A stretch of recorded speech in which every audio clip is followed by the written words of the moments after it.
As far north as Marauder's Arch, as far south as Booty Isle, as far east as Ruby's Fall, and as far west as Mermaid's Hideaway, Pirate Talk Radio proudly presents the most in-your-face Sea of Thieves podcast on the waves. And now, broadcasting from his mother's basement, the biggest idiot to ever pick up a cutlass, your host, Davrim.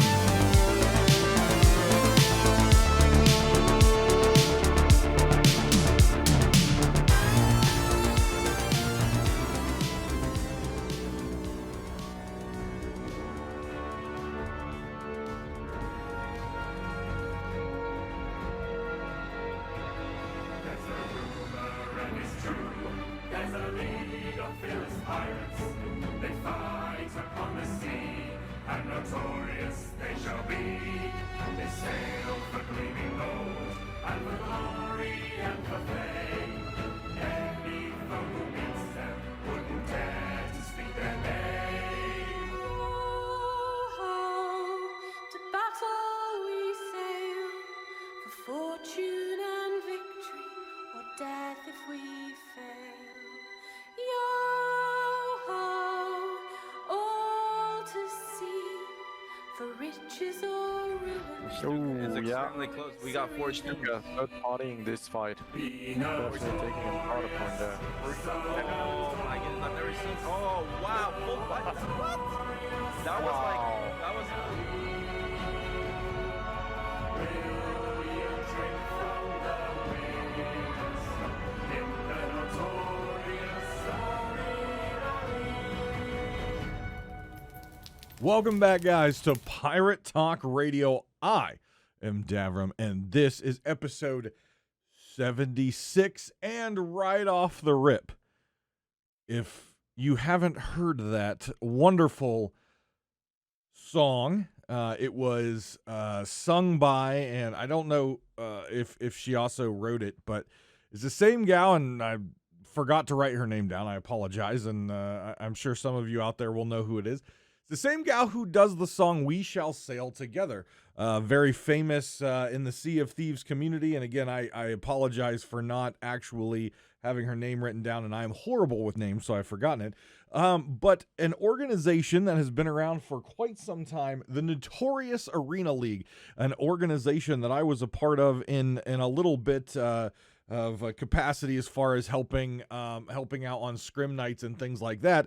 They were an organization that used the arena to basically bring almost like a competitive esports style to Sea of Thieves. And unfortunately, as we all know, the arena shut down. In all honesty, it was a good business decision by Rare. They were spending a lot of money on servers. They were spending a lot of money on the team to try to keep Arena as stable and going as they can. But at the end of the day, it wasn't the preferred method of play by many players, right? Now, again, we don't know the actual number of players that played Arena. All that we know is what Rare tells us, right?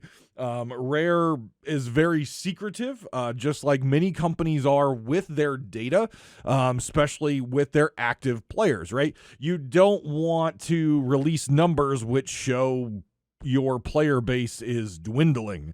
Now, of course, we do have Steam, which does provide active players on a very regular, by basically hour time frame. But we also know that Steam is a very small percentage of the players because a lot of people play via the Game Pass system, either on Xbox or PC. But with the arena shutting down, because I believe the statistic was only 2% of players are actually playing the arena.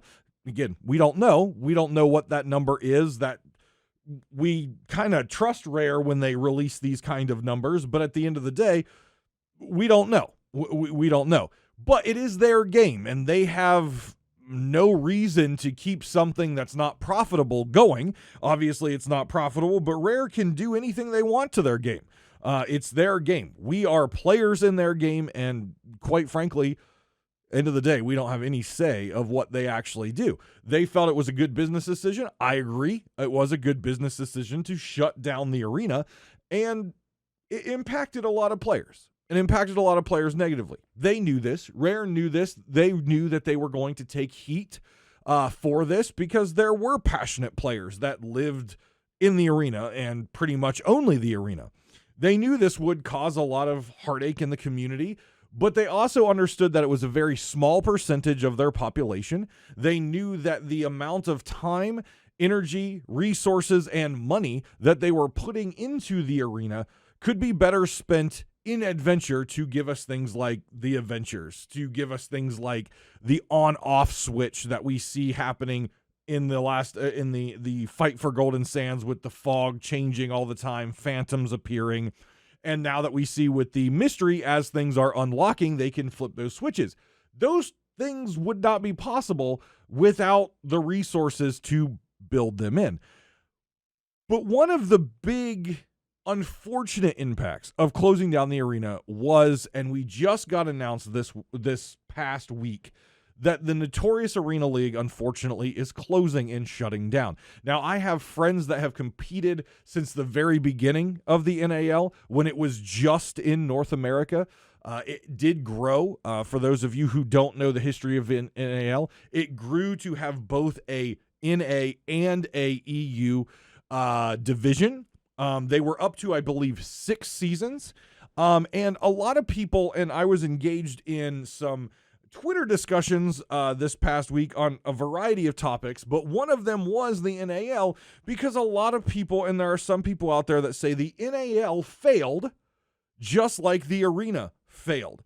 And they're not mutually exclusive at all. Some people understood what I was trying to get through and trying to share. Other people didn't. Other people saw the NAL as an organization. Some people, say, well, there's just some shitty players in there and they just so happen to be in the NAL. There's some good players in Look, there are some good players in the NAL. There are some fantastic players in the NAL. There are some world-class players, best in the world players in the NAL. There are also above-average players in the NAL, right? It was teams of players, and that's just how it goes. It was dominated sometimes by the same teams with the same players. Yeah, just like on Twitter and just like in life, you deal with some people who are, well, shitheads. And you also deal with some really legitimately cool people.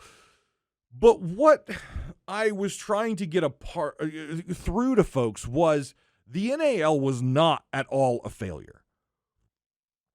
The NAL was a community player-built thing. They didn't have special tools from Rare to get into arena lobbies, only them.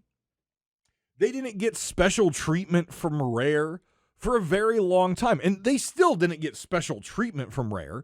The thing that they got from Rare that they fought for a long time was the seasonal champions got a very exclusive set of sales with the NAL Cup on the sales. It's probably, aside from maybe the Rare employee sales, and now with the Rare employee sales being continued to hand out to Rare employees, this sale could now be the most exclusive cosmetic in the game. It could very well become that, because some cosmetics that have been relatively exclusive, like the Rare sale, those are going to keep growing. And the NAL is now completely closed. So no more sales are given out. And there were 6 seasons of the NAL. 6 seasons of the NAL. And what we also have to keep in mind, Arena did not just happen in the game right off the rip, right? It came later in a future update after the game was already released. And the NAL was created by a group of players. One of the reasons I know a lot about the NAL is the group of pirates. You always see the flag back here. The Cutthroat Pirate Community, that was one of the sponsors and one of the feeders of talent into the NAL. And a lot of the founders of the NAL came from the organization that I love so many of the people in. And many of them competed in the NAL. But to have a player-built, player-driven thing that used a system that Rare made, a game mode that Rare made, and to get to a point where you're not only hosting competitive competitions, but you have shoutcasters, You have hundreds of people watching on Twitch. You have thousands of people watching on YouTube. You have prize payout that started small, right? You had prize payout that started small and was generated only by viewers to gaining sponsors to, at the end in season 6, being able to cash out to the winners thousands of dollars as prize payout plus the sales. Starting from nothing and growing to that in such a short amount of time is in no way, shape, or form a failure. Now, the NAL has no say in shutting down the arena, because if they did, the arena would still exist, I promise you. But Rare did not create Sea of Thieves to be a competitive esport. They understood that the arena had its day. It became not a very good return on investment. It became a negative return on investment, which is never what a business wants. And they shut it down. The NAL had no control over that. The NAL was a successful organization in a failing game mode. That's the end of the day what it was. And I know for myself and seeing a lot of my friends who no longer are able to compete in that, it is kind of depressing and it is kind of crappy. And to address some of the comments, well, they could have used private servers since they were an affiliated Discord and they were a partnered Sea of Thieves group. They could use private servers to continue the NAL. And my argument to that is no, you can't. Because the systems to make the gameplay fair are not in Adventure, and Rare is not going to add them to Adventure. How do you keep score? You can't have 5 galleons, 6 galleons, full crews fighting amongst each other in a giant open world without borders.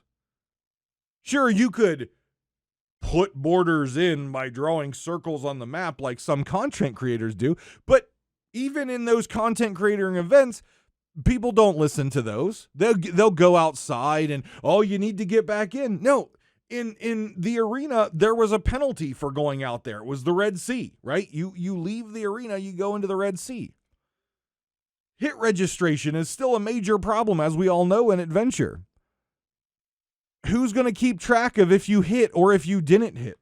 If a cannonball hits or it doesn't hit? Who's going to keep track of that when you have full crews doing battle? Sure, you could take, 5 ships, 3 of them are referees and 2 of them battle. That's not as exciting. That's not as fun. That's not as entertaining. That's not as competitive. It's not as cool. It's not as fun. It literally takes this amazing item that the NAL had grown and just kind of says, okay, well, we're going to keep limping on because that's what we have to do. That's not good. You have to move on sometimes, and that's what they're doing. Unfortunately, they have to move on. There is no system in Adventure that would allow for fair competition like the NAL had built in the arena. So I wanted to honor the NAL at the start of this episode because, one, I thought it was a great organization. Yeah, sure, I had my own personal issues with some of the leadership there. I did an episode probably last year with one of my good friends who was team captain in the NAL. You can go back and look at that episode with him. And we talked about what the NAL was, how it grew, how it came to be. So you can check out that episode if you would like, back in the podcast archives. I think it was a season 1 episode, I believe. I had my disagreements and my personal opinions about some of the management and some of the choices they made. They had their own personal opinions about me. Trust me, I multiple times tried to be a shoutcaster for a variety of reasons on there, and well, I wasn't selected. I don't hold that against them. That my style, my loud, my in-your-face stuff wasn't what they were looking for, and that's absolutely fine. But at the end of the day, I'm also not going to take a dig at a player-grown organization that built something that was truly amazing. It was one of a kind, and it was something that they put in the game that wasn't meant to be there. And that, to me, is the root and the basis of Sea of Thieves. Tools, not rules. We always hear the developers say that.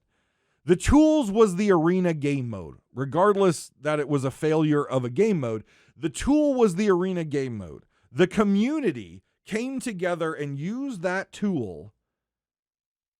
They knew there weren't any rules, and they built a rule set. They built a competitive environment for people who wanted to be sweaty sweats to get together and eventually grow this thing with 2 divisions, so many teams that they actually had to have tryouts and qualifiers for each season, brackets, rules, regulations, logos, team logos.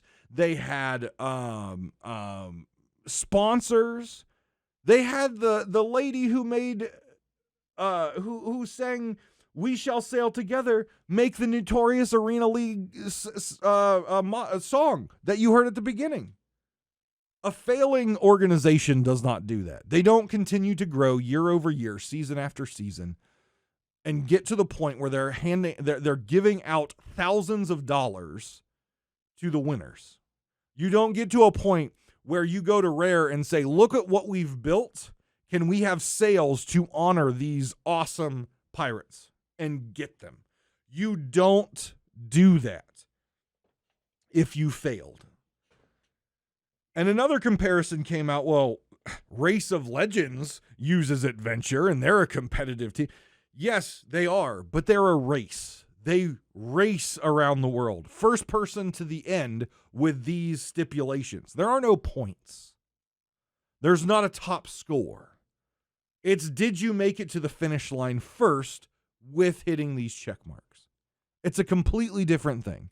And the NAL cannot survive in Adventure because Rare does not give access to things like hit registration APIs, where they could build a tool outside the game to track throwables, cannon shots, scuttles, sinks, chain shots, player kills, player hits. All those things that got you points in the arena, those are not in Adventure, and there is no API for them to create something to build that. If there was, I assure you, because I know some of the developers who create the website, I know some of the developers who worked on the back end of the production and the back end of the NAL on a web-based thing. I promise you, if there was a way for them to take Adventure and get the same fair, competitive world, they would have done that. They would have absolutely done that and kept the arena going. It's just not possible with what Rare allows players and to access via the API. And that's just how it is. And it sucks. And it sucks. For those of you out there who don't know what the NAL is, I invite you to please go check out their YouTube. I don't think they're going to take their YouTube down. I don't know. I don't know what their plans are now that they've shut it down. But I would encourage you, go out to the NAL YouTube.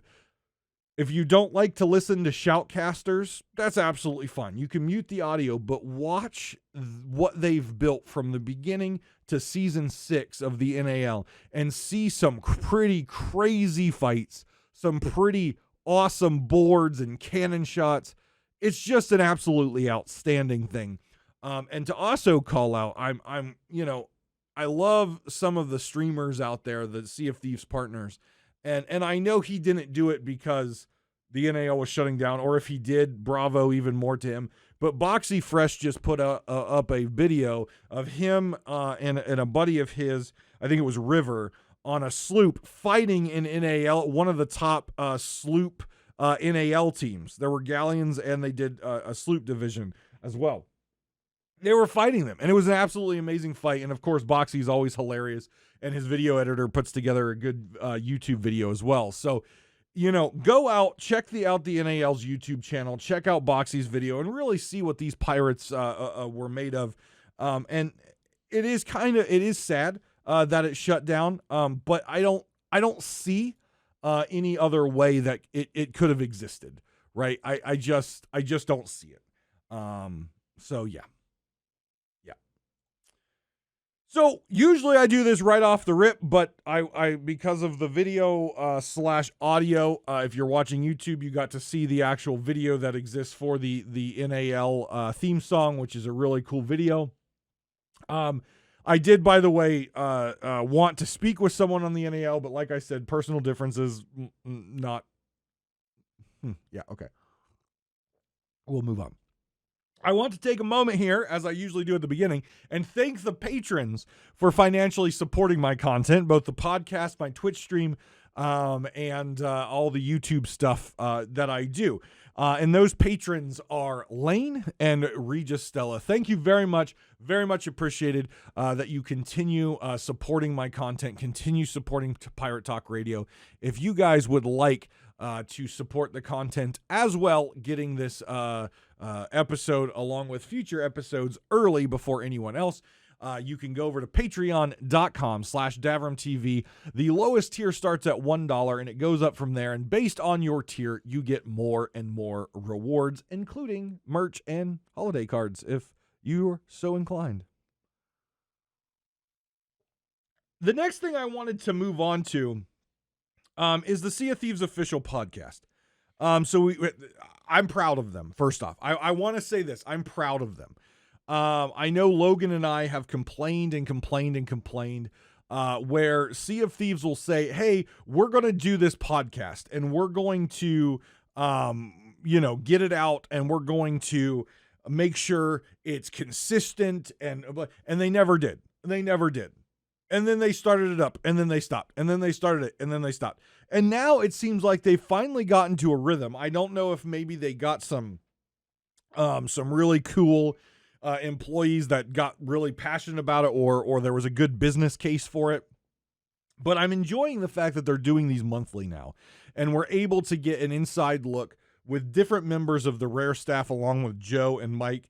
And just kind of understanding what their thought process is.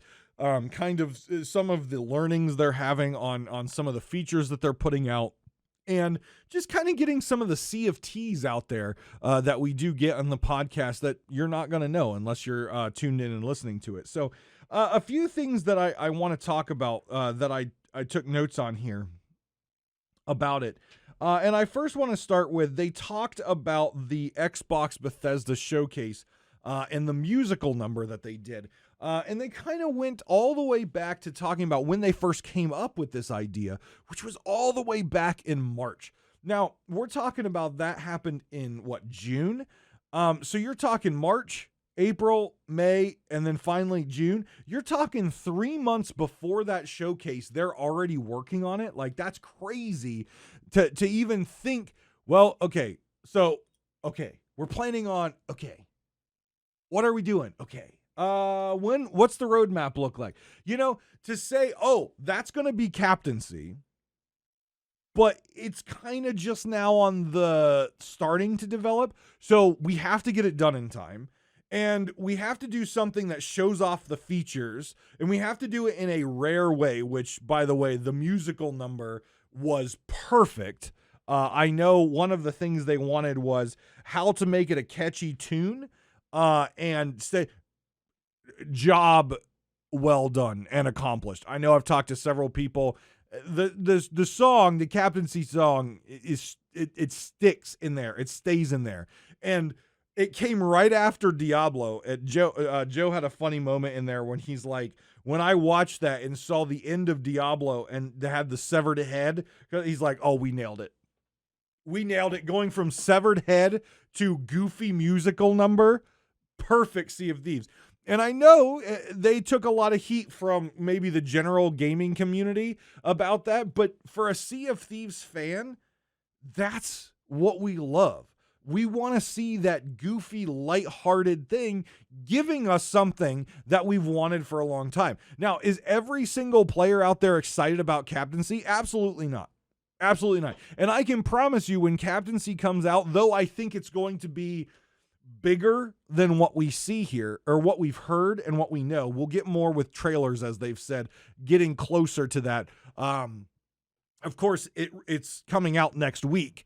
So hopefully we'll probably get a trailer, I would assume Monday of next week. But I think it's going to be bigger than what a lot of people are right now thinking. I don't think the entire season is just going to be you get to buy a ship. And yes, I was right, by the way. It was said multiple times by Mike Chapman. You can buy your ship. That is how you get it named. You have to buy the ship. And you can buy multiple ships of multiple different classes. So you want a sloop, a galleon, a brig, you have to buy each one. You want 3 sloops, a galleon, you have to buy each one. It was very clear multiple times he said it. You have to buy them. He didn't say how you buy them. I assume that you're going to be able to pay in some way, shape, or form gold. But you're not just going to log into Sea of Thieves on the day of captaincy, walk up to the ship that is parked there at the dock, and slap your damn name on it. You have to buy your ship. However you unlock captaincy, maybe it'll be auto unlocked and everyone will just be, hey, you're a captain now, which it sounded like that from if you listen to the jingle, it sounded like that. But if you want a customized ship, you have to buy the ship. Right? You can continue to sail Sea of Thieves. In my opinion, how rare is seeing this is you can continue to sail Sea of Thieves right now. Nothing changes, right? Nothing changes. Your ship's not going to look cool. It's not going to have a name on it, but you can sail right now the same you'll be able to do in the next season when captaincy comes out. If you would like to have a ship with a name and you would like to have a ship with customizations, you have to buy said ship. And then if you get a sloop, then you can be like, okay, today I'm going to roll out my sloop. And you probably do it with the boatswain. If your other buddy's like, nah, let's not sail your ship today. I want to sail, I want to just sail the default ship with no. Okay, then you don't, but you have to own the ship. You have to buy the ship. Mike specifically said that he said when you buy the ship, the pirate lord will have a little thing that he says to you, congratulating you on the ownership of your ship. But you're having to buy the ship, which means everyone out there, and again, I don't do insiders, and we're going to find out here next week if, I'm ranting here and just diving into Mike's words, or if I get to say I told you so to everyone out there who gave me heat that said, oh no, you'll be able to name your ship. Like once you unlock captaincy, you'll be able to just name the ship, or the nameplate's going to be there. So you'll just no. Mike specifically said to customize your ship, you have to own it, and thus you have to buy it. Those were his words. When you buy your ship. I'm right. Now, I might not. I still believe it's going to be gold, but there might be some ancient coins. You never know. You never know. But the other thing with that, and this is why I think it's a little bigger. Now, Mike didn't go into specifics. Of course, he wouldn't. Literally, Joe's like, I want you to tease something, but not too much. And literally, as Mike is talking, Joe is giving him the side eye of and I could see Joe twitching. If you watch very closely, you see little ticks of Joe's face. And he was watching Mike, don't, ready to pounce if Mike said the wrong, if you say the wrong thing, I'm going to pounce on you. All right. And in fact, I think in post-production, they did pounce a little bit because McFarlane says something and the audio cuts out. And I went back because I thought maybe it was just me. No, it's very specific. Mid-sentence, the audio is muted when he started talking about the next adventure. So clearly, Joe was very on edge during that podcast talking about the future of Sea of Thieves when it comes to captaincy, when it comes to the adventures coming next, which they all said is going to blow our minds, which I'm super excited for. You could really tell that Joe was on edge because there's some really awesome stuff that he knows is ready to roll out but he doesn't want to ruin it for everyone. He doesn't want people to get that sneak peek. Because one thing we've learned with Rare is they're good at keeping secrets. And then those secrets, when they're revealed, blow our effing minds.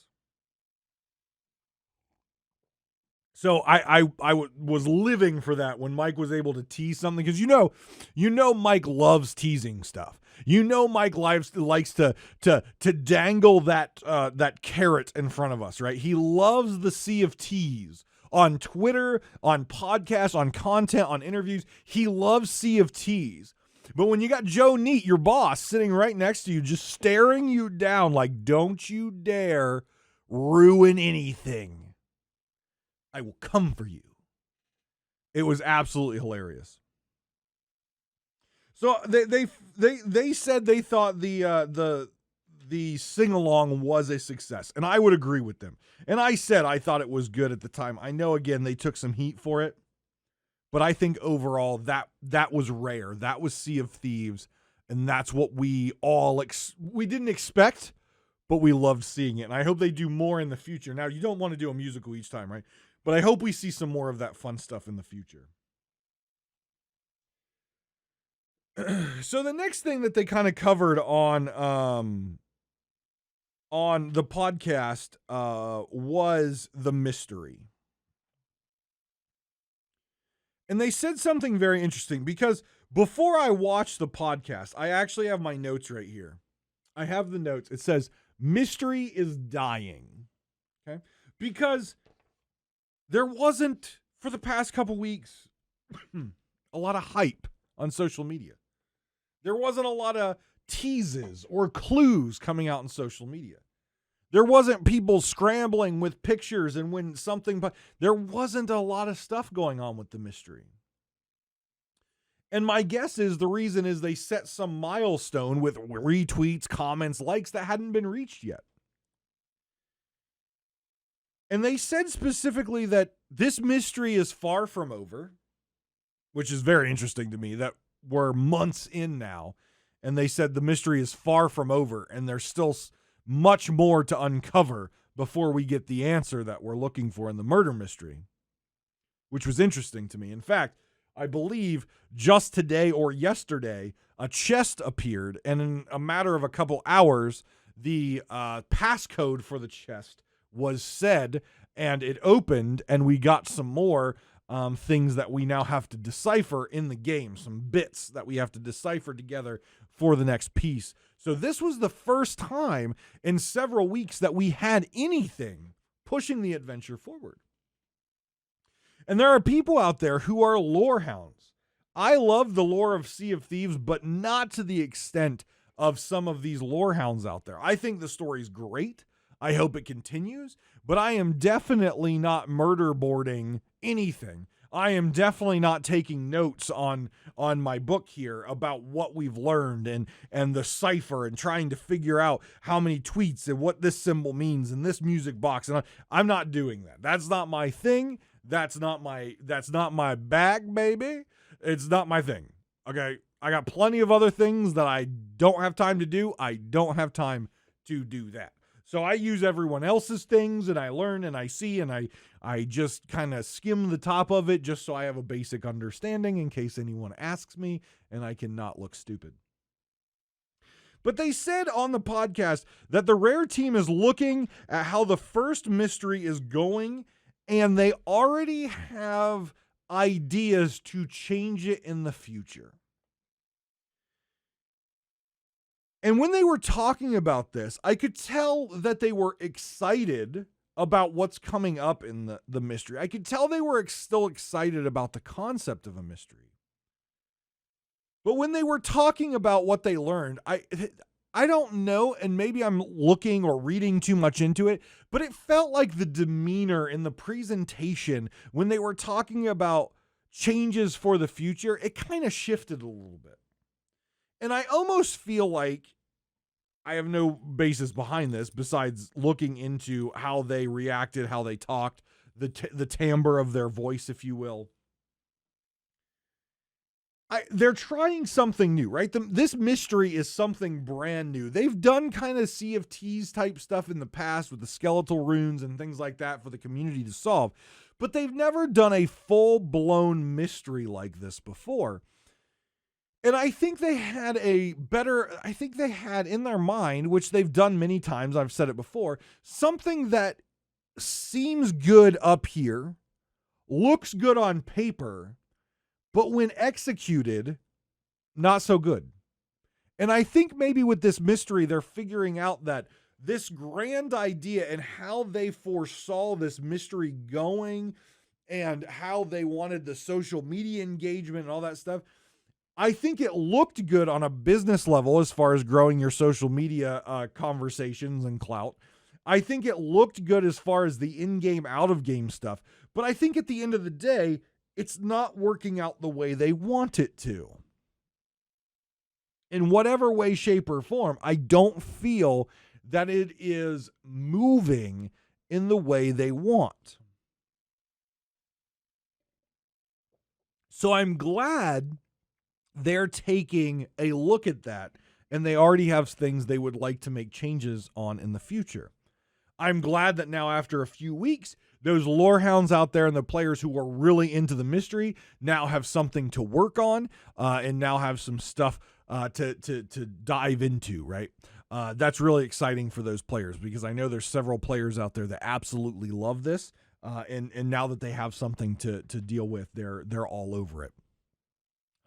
So that's super, super exciting for them. And I wish them luck in solving the cipher. I have no idea what it is. In fact, my brother messaged me today with a picture on Twitter of one of the cipher pieces. And he's like, what is this? I haven't played Sea of Thieves for a while now. What is this? And I explained, hey, it's part of the mystery. This is what's going on. He's like, oh, interesting. Cool. Neat. I'm going to start solving it. I'm like, dude, you haven't even played. You don't even know what this is about. Like I told you, it was a murder mystery that they started several months ago. You have no idea about anything. He's like, don't worry. I'll research. I'll figure it out. Dude's not even logging into the damn game. He's just going to jump on websites and he's going to go to Twitter and he's going to get all these pieces. I don't know. I don't know. That's what he does, though. That's what he does. Before I jump into the next topic here, I would like to take a quick moment and just inform you I'm drinking out of this lovely Barrel brand aged beans.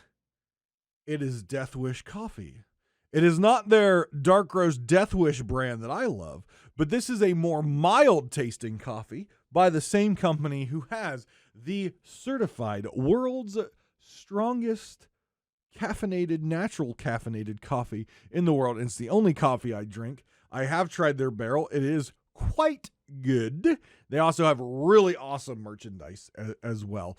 But using the link in the show notes, you can get 15% off your first order. You're welcome. And you can get cool ceramic mugs like this because it looks like it has a little boom barrel on it. You got a little skull and crossbones. So go on over to that link. Get yourself some coffee because it's delicious. So the next item that I want to talk about, and we're going to bounce back into the official Sea of Thieves podcast in a second, but I want to take a step away from that with two things. There was a lot of, I don't want to say Twitter drama, but there was a lot of social media discussions and arguments, some nice, some not so nice, that had been going on.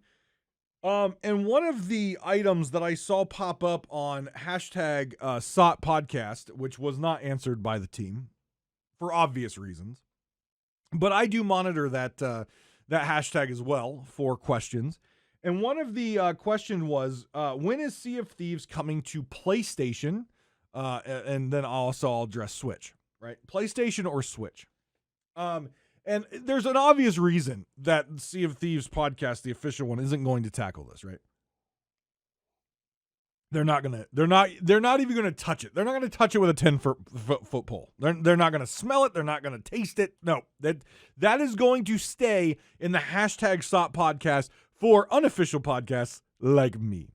So let me kind of dive into this and tell you what's going on. So first off, I don't like this term exclusive because I don't view Sea of Thieves as an Xbox exclusive anymore. And the reason I say that is it's on Steam.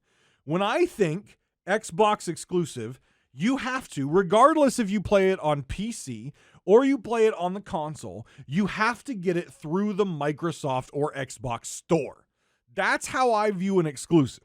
Now, I know some people out there, if you actually Google it and get the general stupid-ass Google thing, you will see that Sea of Thieves is listed as an Xbox exclusive game. If you dive into some websites, there's arguments about that. But in my mind, if the game is on Steam, it is no longer exclusive to Xbox and Xbox on PC. Why? Because Xbox is not getting all the revenue from that game. Exclusivity means it's all coming here. It's all mine. Mine. Right? It's all going to Xbox and Microsoft in some way, shape, or form through all the little bitty Microsofts out there like Rare and all their other small studios and large studios, right? But if it goes to Steam, Steam's getting money on those ancient coin purchases, on the game purchases. And in my mind, it's on a different platform now. It's still on PC, but it's not through the Microsoft Store. So that we'll put that aside. Now, dealing with the PlayStation and Switch question. Do I think that Sea of Thieves would be great on PlayStation? Yes. Do I think it would be great on Switch? Absolutely. And in fact, if you want to get really nitty-gritty about it, you can play Sea of Thieves on a different platform. You can play it on the Steam Deck, which is a different console. So technically, it's not just on Xbox and PC. It's also on the Steam Deck. So, for you people out there who said it's exclusive to Xbox because the only console that can be played on is the Xbox. Now it can also be played on Steam Deck. So there you go. I win again. And since it's my show, I can say I win, and if you send me hate mail, I can just ignore you. That's what I do. Be creative in your hate mail. If it's boring, I'm not even going to deal with it. So PlayStation is an interesting one, actually. So Microsoft and PlayStation have battled for a long time in the console wars. We know that. In my opinion right now, even though I'm not a console player, Xbox is clearly the winner. As it stands right now. Their Game Pass is the best deal in gaming. Their console blows the PlayStation 5 out of the water. It's just where we are right now. Xbox wins. That's not to say there's not a lot of PlayStation fans out there who would say the other way, but I will fight for your right to be wrong, and you're wrong if you believe that PlayStation is in fact a better console right now with better deals offered on that console. And for those of you who believe that console is the superior gaming platform, I also believe in the right that you're wrong, because PC in every way, shape, or form will kick a console's ass. My computer, for example, is over 5 years old and still out benchmarks the newest, latest, and greatest Xbox. 5-year-old computer still out benchmarks the Xbox. You can't tell me Xbox in any way, shape, or form can compete with the PC. You can at me, you can email me, you can Instagram me, you can Snapchat me, Davrim TV on Snapchat. You can tweet me, you can DM me, you can Discord me. You're still wrong. Moving on. Here's how this will happen. Xbox and Microsoft have been wanting to get the Game Pass on PlayStation. For obvious reasons, PlayStation doesn't want that, because you're paying money to Xbox and Microsoft, which means you're not paying money to them. There are Microsoft games that are on the PlayStation. One of the most popular games in the world, Minecraft is on PlayStation. Here's the interesting tidbit about Minecraft. Minecraft can be played with other PlayStation users without an Xbox account. If you would like to play Minecraft with PC players, Xbox players, and Switch players, you do have to have a Microsoft account and you have to log in with said Microsoft account. Just like if you want to play Sea of Thieves, you can log in through Steam, but you have to have a Microsoft account in order to have everything cross-play and play nicely. Same thing with Switch. The integrations are there. If you go to the PlayStation website and log into your account, there is a way for you to link your Xbox account. On a Switch, there is a way to link your Xbox account, so those crossplay features are there. The foundation of the future of crossplay is already there. But it's not truly there because a game like Sea of Thieves requires the full thing. It requires the Xbox account. It's not an option. You have to have it.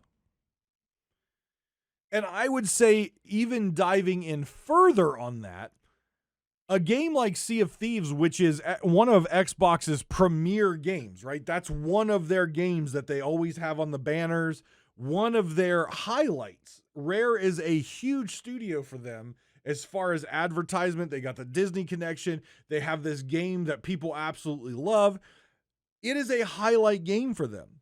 Could they go to PlayStation and say, hey, PlayStation, we'll make it just like we'll just make it like Minecraft. If your players link their PlayStation account with their Xbox account, they're logged into their Xbox account, they can play Sea of Thieves. If they don't get to play Sea of Thieves. You can buy Sea of Thieves off the PlayStation Store, just like you can off the Steam Store. We'll let you sell Sea of Thieves. All they have to do, though, is they have to log in with their Xbox account. We obviously get a cut, and we can do it. But Microsoft isn't going to do that. Would we like the increased player base of having PlayStation members? Absolutely we would. We would love that. We would love the influx of new players as current players of Sea of Thieves. More people to hunt, more people to kill.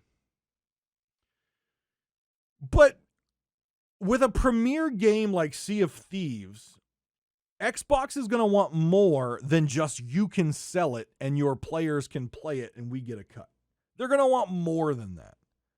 And what they want is their end game, and that is Game Pass on PlayStation. So do I think in the future Sea of Thieves will be on PlayStation and Switch? Yes. Do I think Sea of Thieves will be a game that's still as popular as is today and not dead by that time? No. I think we're talking years, if not a decade down the road, before that's even in question. PlayStation is still rocking and rolling. They obviously just recently purchased Bungie. So in PlayStation's mind, and as a competitive business in gaming, this is the mindset that they have to have. We are still an equal competitor to Xbox. You're not. But we think we are, and we need to maintain that. We still have the big guns in the gym, right? We can still outlift you, Xbox. You can't. But that's what they have to think. That's what they have to strive for. I think it'll take more slipping in PlayStation and more announcements like Xbox Game Pass, that ultimate that goes across everything, their Xbox Cloud system, and maybe even the next generation of Xbox to kick the living shit out of PlayStation to the point where PlayStation just says, all right, we cave.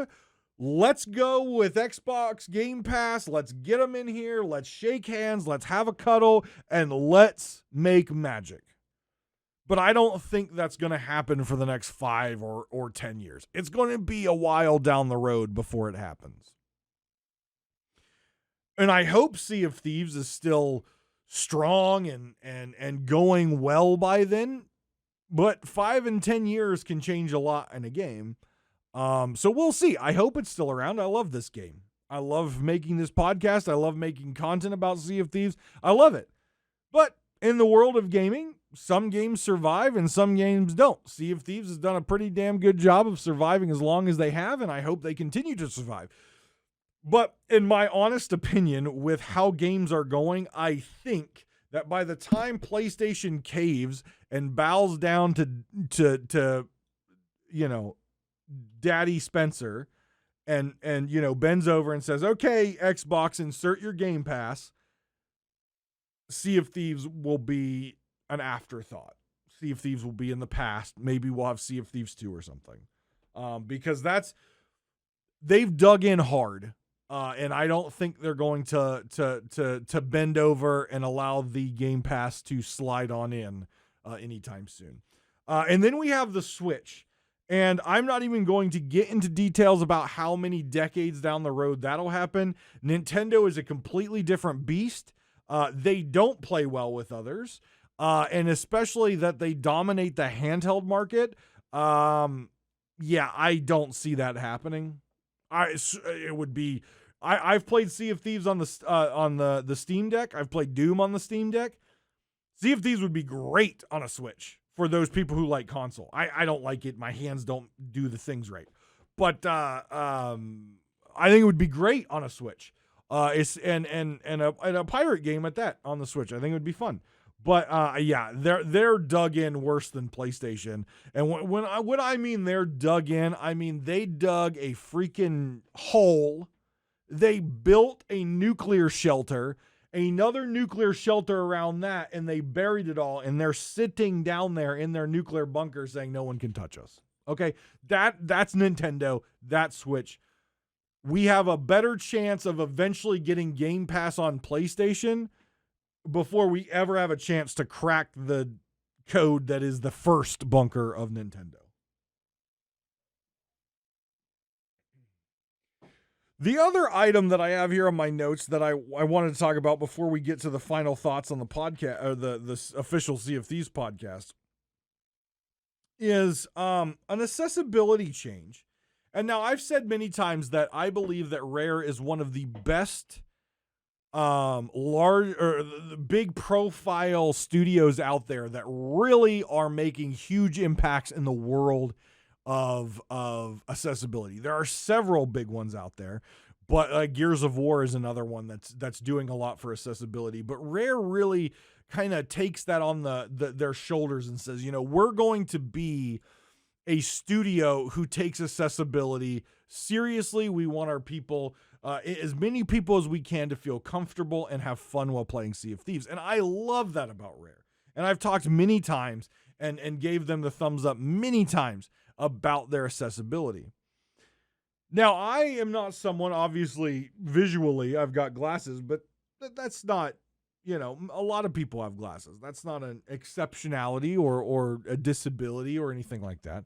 I've got my legs, I got a bum knee, but again, in the world of disabilities and exceptionalities, I don't have them. I don't. All right. I am fortunate that I don't have any sort of exceptionality like that. But there are things in Sea of Thieves that do trigger me and make me have some issues. And I would like to hear from any audience member out there. Hit me up on the Twitter, on the Discord, you can hit me up on Snapchat if you want. I told you my Snapchat earlier. God, I shouldn't have said that. Hit me up on what the hell is it? The email box. Tell me what you think of this. There are multiple Eye of Reaches, including the X Marks the Spot, the First Crew, the Reaper, the I don't remember the name of it, the banana one, the one that came out with Blackbeard's stuff, Wanda's Spyglass, the Reaper Heart Spyglass. I think you know where I'm going. Tinted glass on the different spyglasses in Eye of Reach. I love some of the designs of those particular weapons, but I can't use them because they give me a headache. And they cause me a lot of trouble no matter what. I'm not colorblind, but no matter what colorblind setting I set, I still have an issue with the tinted glass. I don't know what it is, but I have an issue. And I don't get to use those cosmetics. I know some people do. I know Behaving Beardly loves the first crew one, which has a slight green tint to it, or a yellow tint. I don't remember which. But he uses that, and he loves that. But I can't. I get headaches, so I don't get to use those. And so I would like to know from everyone out there, and if you're a person that has some sort of visual impairment, or some other sort of an exceptionality that tinted glass affects you, I would like to hear from you. How do you deal with it? Can you use them? Does it bother you? Are there things in the world that cause you pain because of the tinted glass? I would like to know from the community what they think about it, because I would like to see Rare remove tinted glass across the board. You can still keep it, so the glass that you see visually, if you're someone looking at the Eye of Reach, you can still keep that red. You can still make it glow if you want. I don't care. But when you look through it, it can be clear. Or an accessibility option that turns off tinted glass tinting in the options. So let me know what you think. But that is something that came up on our live stream with me and Logan last week, and he thought it was a great idea. And so I'm just curious. I don't have any sort of disability, exceptionality, or impairment at all, but it does cause me a headache, and I don't like headaches, so I don't use them. But I would like to know from you guys. Tell me if you feel comfortable sharing, if you have some sort of exceptionality, disability, or an impairment.